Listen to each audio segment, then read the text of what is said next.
തന്നെ വാർത്താ സമ്മേളനത്തിൽ കുഴൽനാടൻ തന്നെ പറയുന്നുണ്ട്, CMRLന്റെ ഡയറിക്കകത്തുള്ള ചില പേരുകൾ അതൊന്നും എടുത്തൊരിക്കലും കോടതിയിൽ പറയാൻ കഴിയില്ല, അങ്ങനെ കൊണ്ടു ചെല്ലാൻ അത് കുഴൽനാടന് അറിയാം. അതുകൊണ്ടാണ് ഇന്നലെ കോടതി പറഞ്ഞത് ഇത് രാഷ്ട്രീയ പ്രേരിതമാണെന്ന്. കാരണം ഇത്രയും പേരുണ്ടായിട്ടും നിങ്ങൾ ഈ PV എന്ന് പറയുന്നത് പിണറായി വിജയൻ ആണെന്നുള്ളത് കുഴൽനാടന്റെ മാത്രം വ്യാഖ്യാനമാണ്. ആ പേരെടുത്തുകൊണ്ട് എന്തുകൊണ്ട് വന്നു? അതുകൊണ്ടാണ് ഇത് രാഷ്ട്രീയ പ്രേരിതമാകുന്നത്. CMRL ഒരുപാട് നേതാക്കൾക്ക് മനു പറഞ്ഞ പണം കൊടുത്തിട്ട് ആ ഭാഗത്തേക്കൊന്നും അന്വേഷണം പോകുന്നതിനെ കുറിച്ചൊന്നും പോകാതെ വളരെ സെലക്റ്റീവായ ഒരു ആരോപണം മുന്നോട്ട്, അതാണ് രാഷ്ട്രീയ പ്രേരിതമെന്ന് കോടതിയെ കൊണ്ട് പറയിപ്പിച്ചു എന്നുള്ളതാണ്. ഒരു വാചകം മാത്രം ഞാൻ സിജു വായിക്കാം. I have gone through the entire records എന്ന് പറഞ്ഞാൽ കോടതി ജഡ്ജ്മെൻറ്റിലെ 19ാമത്തെ പേജിലാണ്.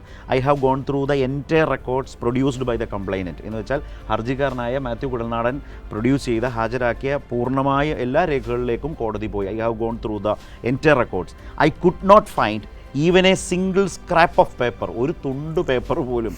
I could not find even a single scrap of paper which supports this contention എന്ന് പറഞ്ഞാൽ കംപ്ലൈൻറ്റിൻ്റെ കണ്ടൻഷൻ, ആരോപണത്തെ ശരിവെക്കുന്ന ഒരു തുണ്ട് കടലാസ് പോലും അതിലില്ല എന്ന്. അതാണ് ഞാൻ പറഞ്ഞത്, കോടതി തുടർന്നിങ്ങോട്ട് പഠിപ്പിക്കുകയാണ്.